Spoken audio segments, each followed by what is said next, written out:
Ginebra al comienzo del siglo XVIII. Un lago que parece un espejo profundo, una ciudad pequeña de orgullosa tradición republicana, talleres y salones donde se discute con fervor teológico y civil. Allí, entre relojeros y pastores, nace un niño que crecerá como extranjero en casi todas partes, incluso en su propia piel, Jean-Jacques Rousseau. Lo verás caminar deprisa, siempre con un manuscrito a medio corregir, mirando con una mezcla de timidez y desafío a un mundo que lo fascina y lo hiere.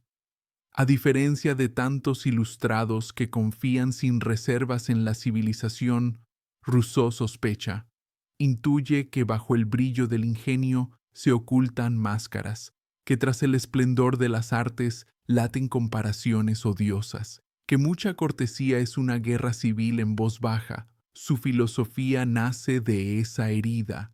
¿Cómo ser libres y justos en una sociedad que nos pide a cada instante parecer lo que no somos? Rousseau vino al mundo en Ginebra en el año 1712.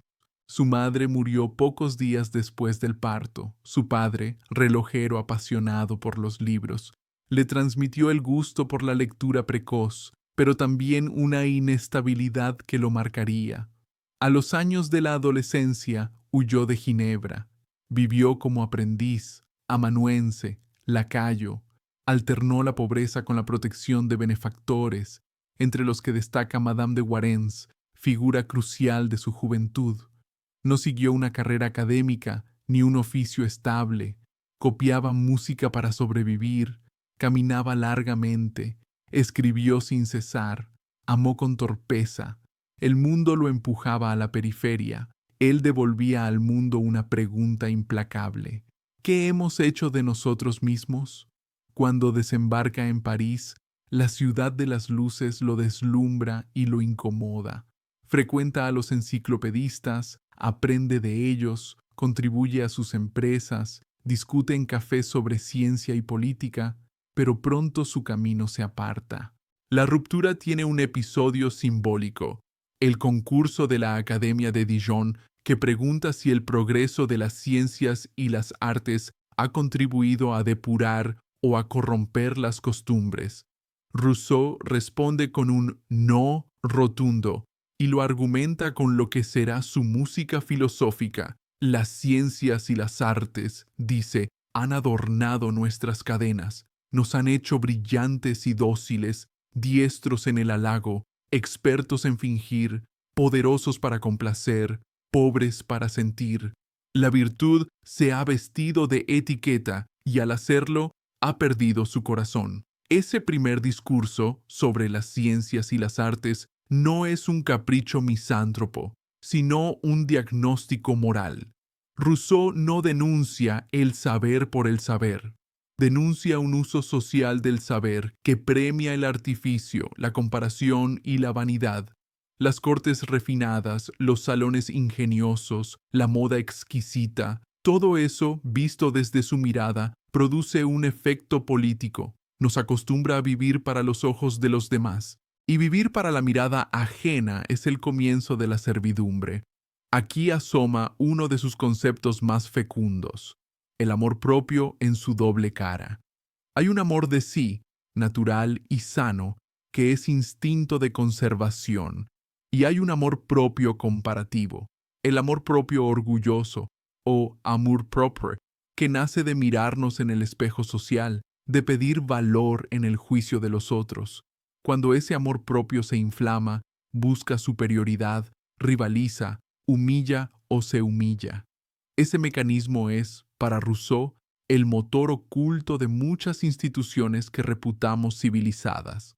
Poco después, en el discurso sobre el origen y los fundamentos de la desigualdad entre los hombres, Rousseau profundiza el diagnóstico. Anuncia de entrada una advertencia.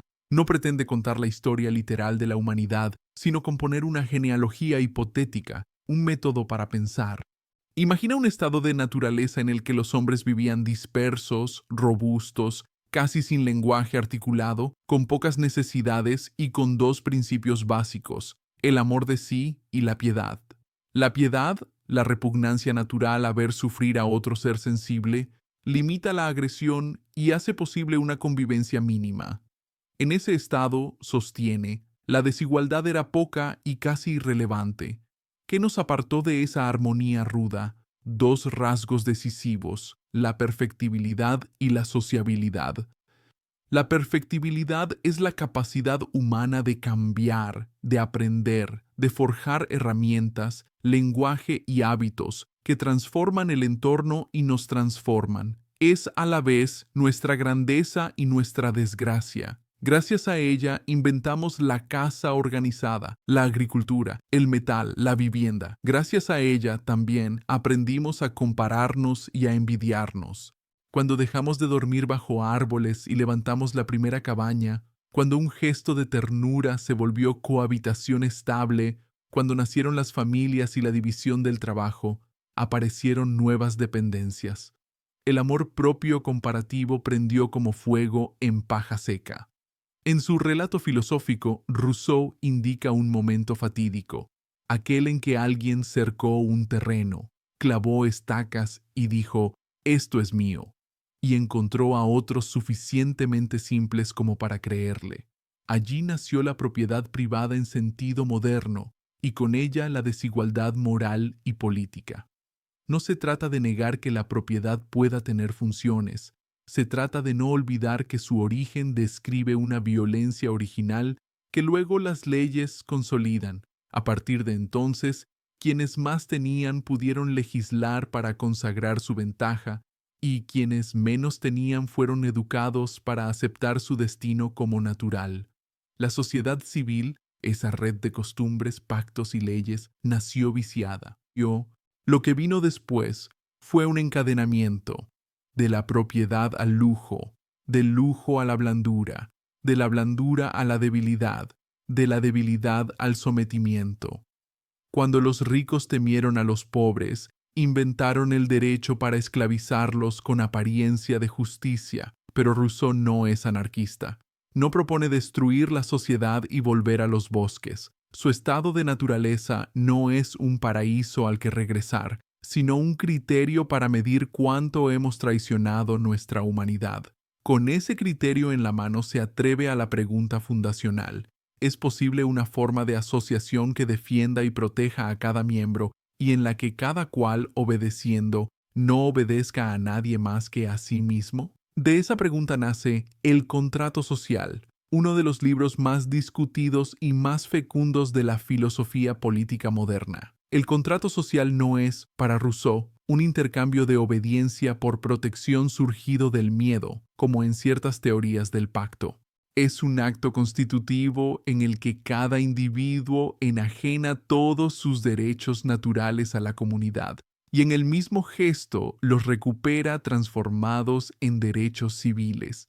La clave es que la soberanía no se transfiere a un soberano personal, sino que reside en el cuerpo colectivo. La voluntad soberana que manda no es la suma de caprichos particulares, ni la voluntad de una facción, ni la de un monarca. Es la voluntad general. Esta noción, tantas veces maltratada, exige cuidado.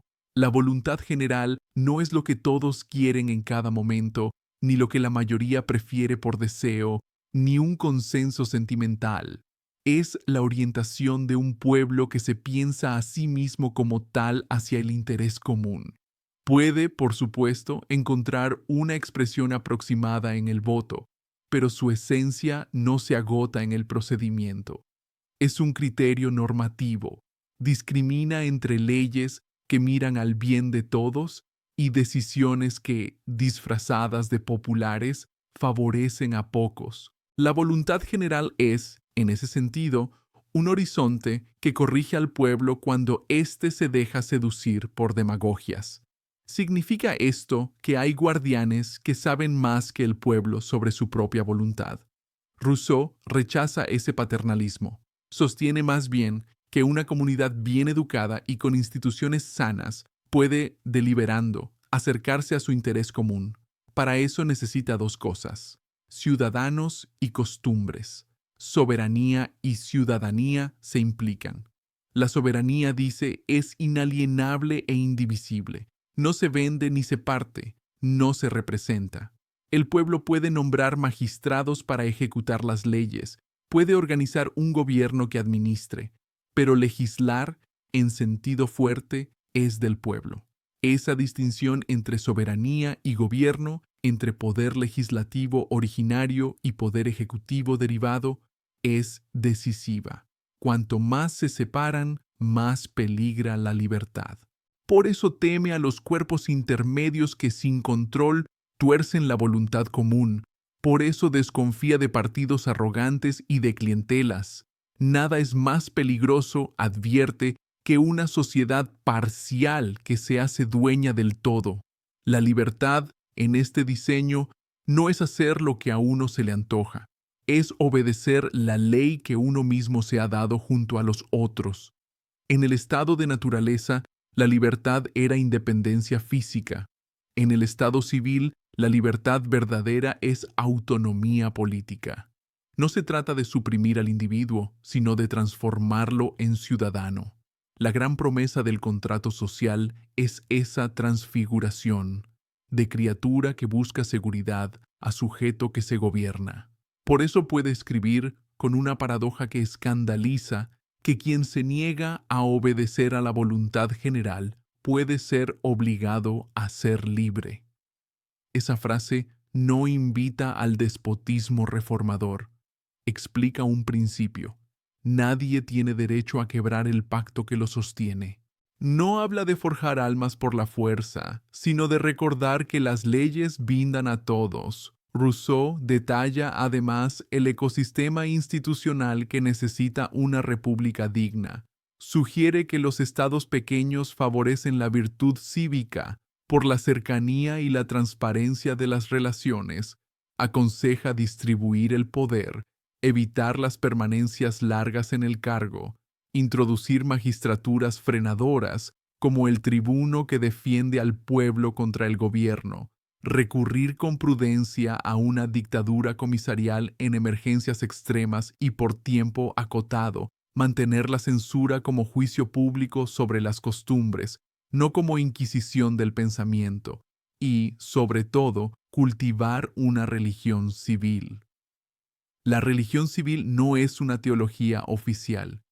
Es un conjunto mínimo de creencias y sentimientos compartidos que sostienen la lealtad a la ley y el amor a la patria, la existencia de una divinidad justa, la vida futura como sanción moral, la santidad del pacto, la proscripción del fanatismo.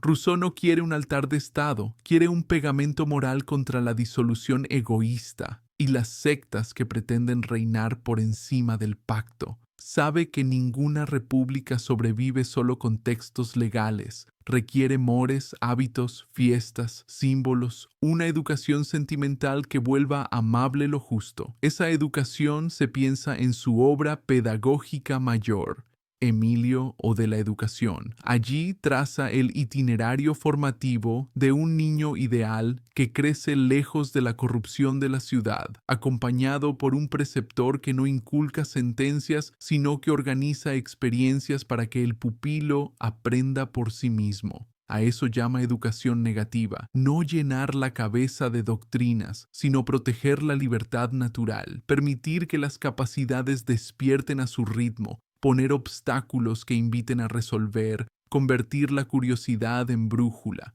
El objetivo no es criar un erudito, sino un ser humano capaz de sentir, razonar y querer el bien por convicción. Emilio pasa por etapas. En la primera infancia manda el cuerpo. Hay que fortalecerlo, liberarlo de corsés morales prematuros, habituarlo a la frugalidad. En la niñez se introduce al mundo por los sentidos, botánica, caminatas, oficios manuales, vida al aire libre. En la adolescencia, cuando despierta el amor propio comparativo, hay que enseñarle a reconocerlo y a domeñarlo. En la juventud aparece la moral propiamente dicha, la conciencia, esa voz silenciosa que nos dice, haz el bien, se educa por el hábito del bien. En el plano afectivo, Rousseau imagina a Sofía como compañera virtuosa, pero en su diseño ella recibe una educación orientada a las tareas domésticas y a las virtudes blandas, lo que ha suscitado críticas fundadas. Con todo, el núcleo pedagógico es potente. Formar ciudadanos libres exige educar su sensibilidad y su juicio, no solo su memoria. La conciencia ocupa un lugar axial en toda su filosofía.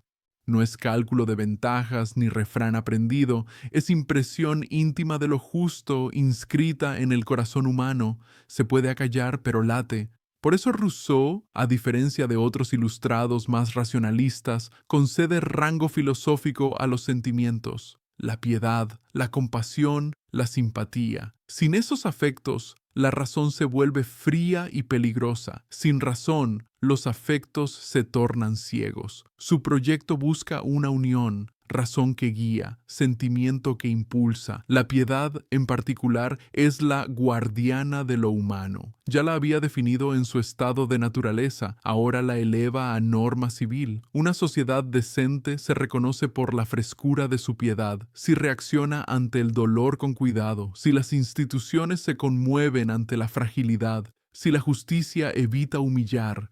De allí su indignación ante la pena de muerte, la tortura, las leyes crueles. De allí su elogio del perdón cuando repara sin perder el orden. El ciudadano que no siente no puede deliberar bien.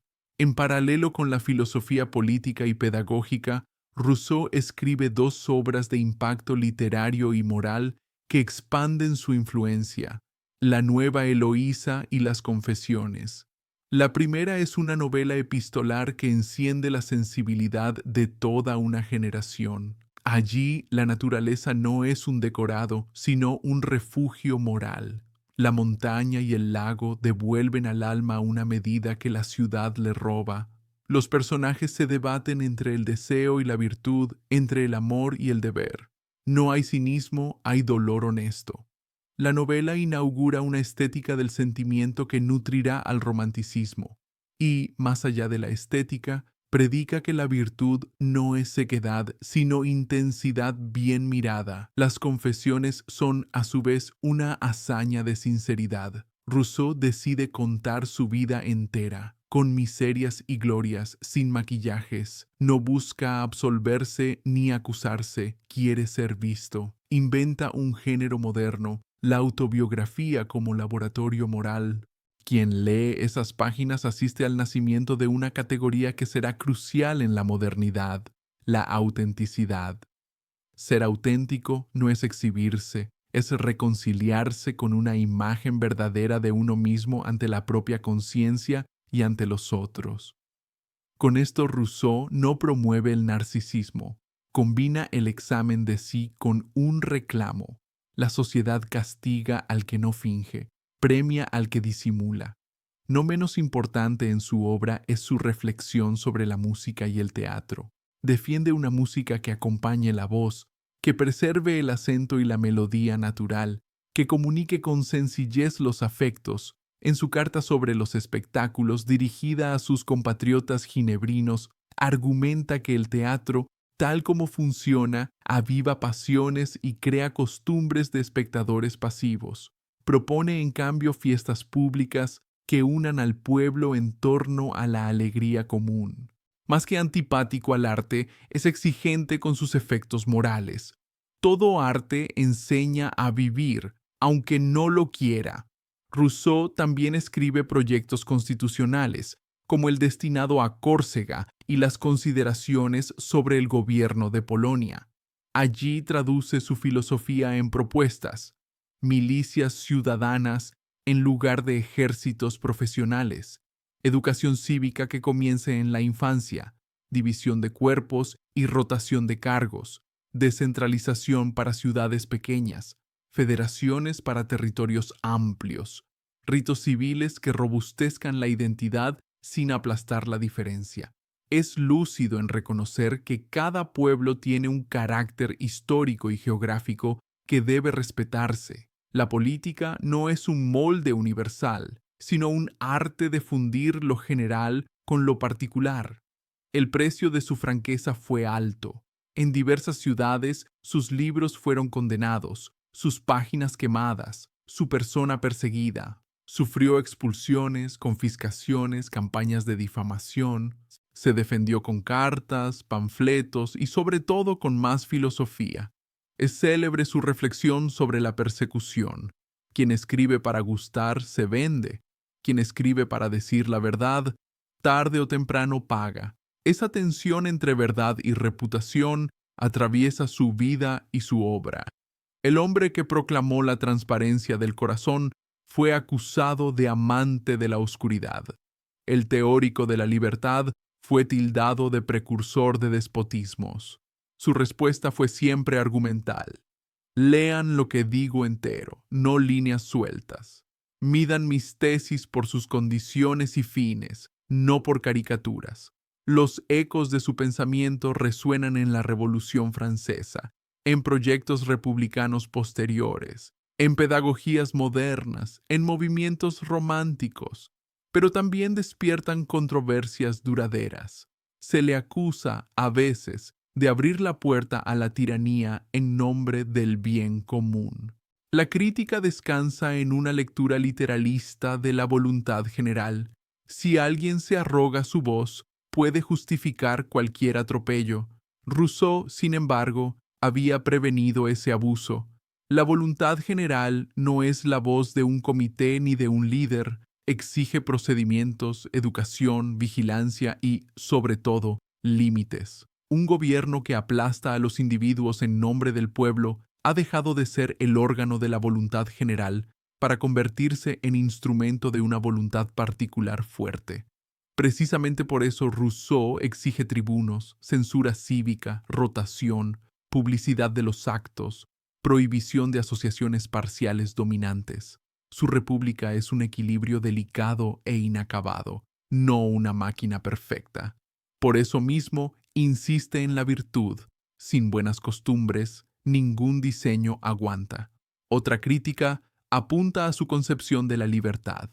¿No es más libre el individuo cuando el Estado se mantiene lejos? Rousseau distingue. Una libertad que solo consiste en ausencia de interferencia deja indefensos a los débiles frente a los fuertes.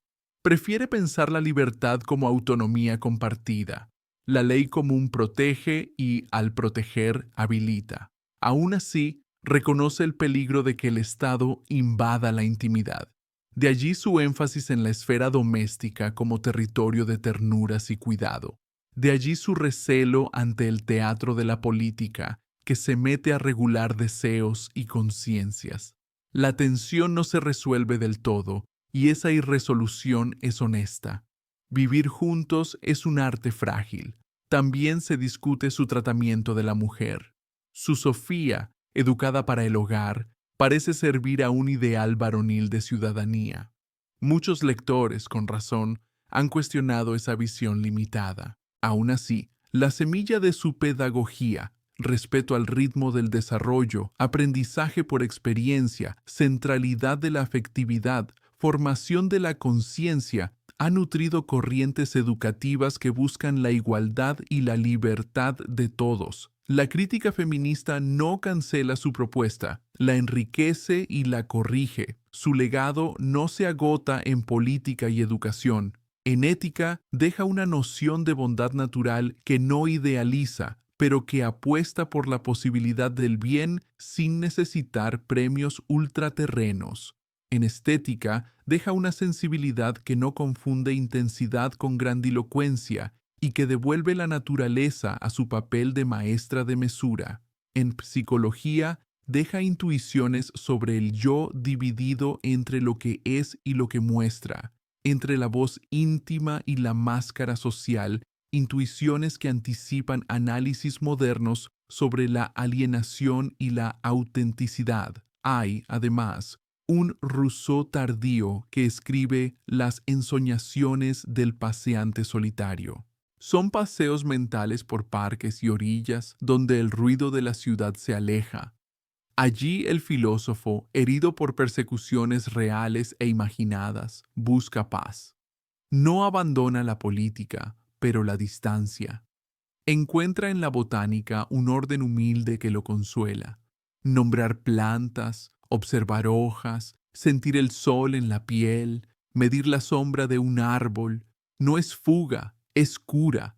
Recordar que la vida vale por la experiencia directa, que el juicio de los otros no puede ser tribunal último. En esas páginas se condensa su sabiduría moral. No hay bien mayor que armonizar la conciencia con los actos, y no hay libertad más honda que reconciliarse con un trabajo sencillo, un afecto sincero, una caminata sin prisa. Si volvemos a mirar su filosofía en conjunto, vemos una arquitectura con pilares y arbotantes.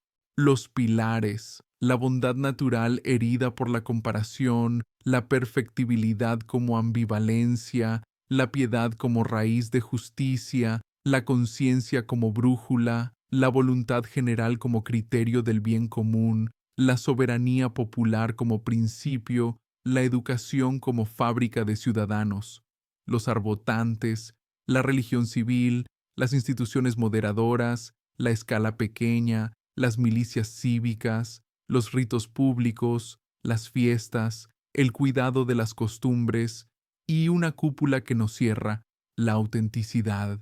Si el edificio se mantiene, no es por la imposición de un ingeniero, sino por la cooperación de quienes lo habitan.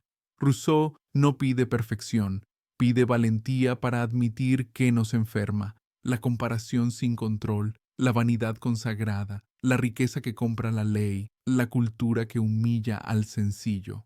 Pide reformas perseverantes, educación pública laica orientada a la virtud, leyes que impidan la concentración del poder, costumbres que honren el trabajo, la fidelidad, la templanza, el juego limpio. Pide fiestas cívicas que recuerden, sin sermones, que una comunidad no es solo mercado y tribunal, sino también canto y baile compartido. Pide palabras breves y veraces que no escondan la injusticia detrás de tecnicismos.